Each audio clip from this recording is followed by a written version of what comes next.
If you want to increase your figure drawing skills, it's easy to get distracted with the muscles and the face, but all of that is insignificant to being able to draw the torso. So let's take a deep dive in drawing the torso.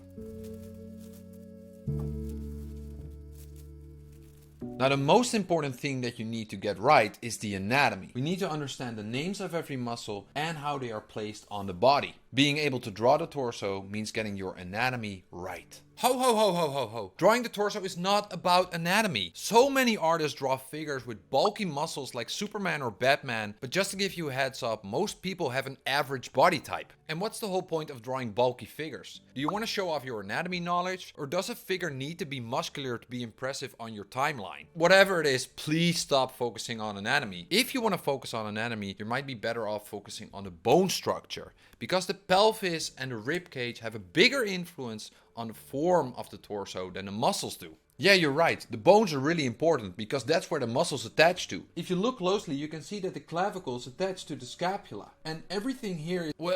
Wait. And then not important? You know what? Let's make it even simpler. Let's forget about anatomy as a whole, because you don't need to know every name of every muscle and bone to be able to draw it.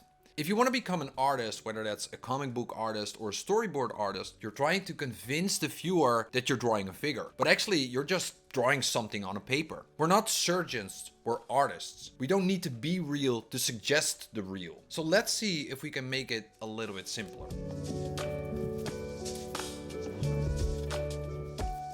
So how do we simplify the torso? This is an average body structure. We only need to lose the limbs and the head. Now I know I had a Swiss Army knife somewhere.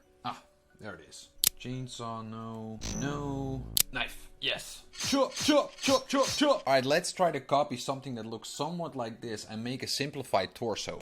Alright, so here you can see already that there are on average 3 forms. We have the torso, the pelvis, and the belly. And the pink ones seem to be a bit rigid, and the yellow one seems to be more fluid. And the bottom of the rib cage seems to be halfway off the torso. Now this is already a lot easier than our muscular torso, but still it's quite challenging because the edges are rounded. Have you ever drawn a perfect circle? I haven't, and whenever I try to draw a circle, I keep doing undo because it's just challenging. So let's see if we can make it even simpler. Stepping away from a rounded form means drawing a box. So stepping away from this rounded torso, we end up with 2 boxes and a tube in between. Easy, right? Well, let's see how easy it is. Grab your sketchbook and let's do a 5-minute workout together in which we're gonna draw this torso from different angles in different positions. Alright, the first torso that we need to be able to draw is a front view torso. So we'll just start with drawing a torso and try to be aware of the proportions. So the rib cage, the upper half, is half of the torso length. So this is half, and then the other half is probably somewhere here.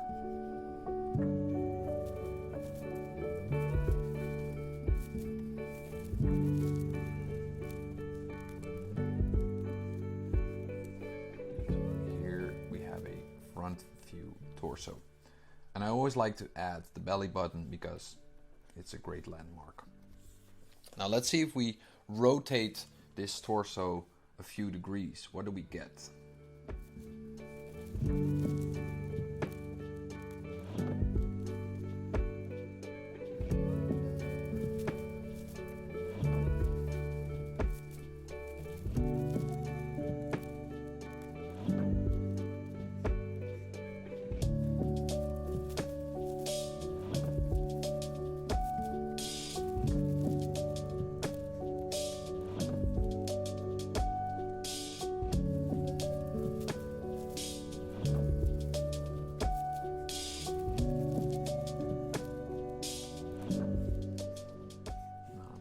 Mistake here, but that happens. And let's rotate it even more.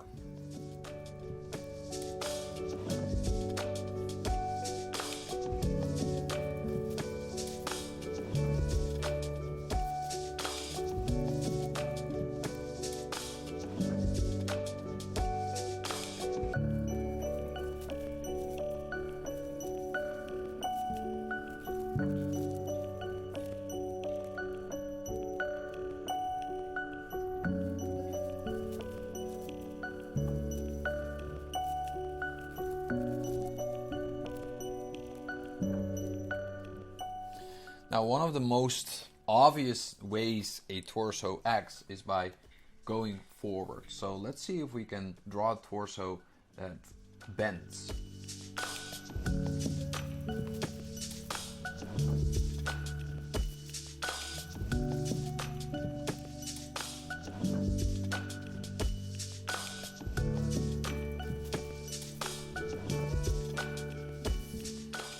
Bending, of course, means that this part is bulging. So let's really make it bulge.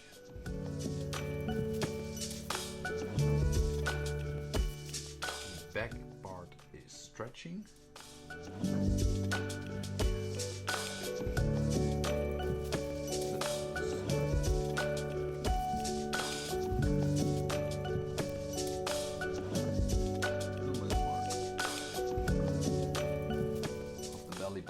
Now another way that the torso acts is by rotating. So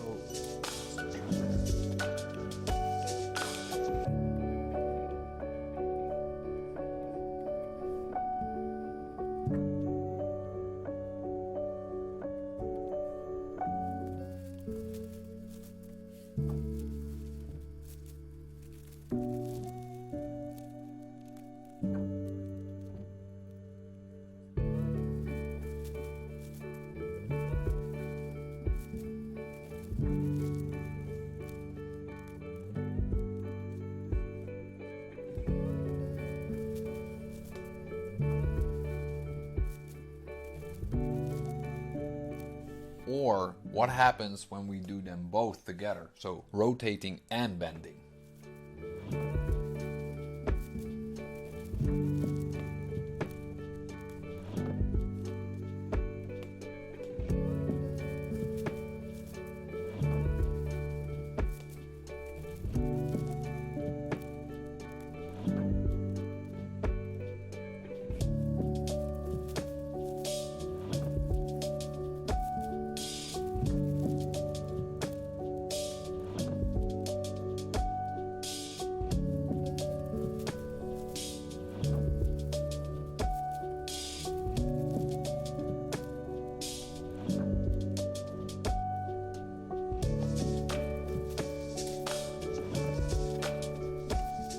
Now the last thing that I want to make you aware of is how the pelvis and the rib cage are positioned to each other. Because here we've drawn them pretty straight on each other, but actually we have a bit of a bend in the back. So that means that if you want to draw a correct torso, that the rib cage is a bit more tilted backward and the pelvis is more tilted forward.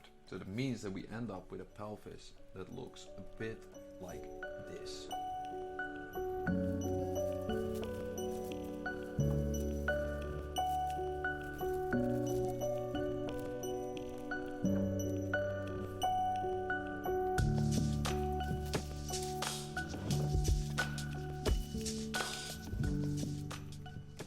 Now, if you're capable of drawing these kinds of torsos, then we can start thinking about the limbs. So now we can add a leg, for example.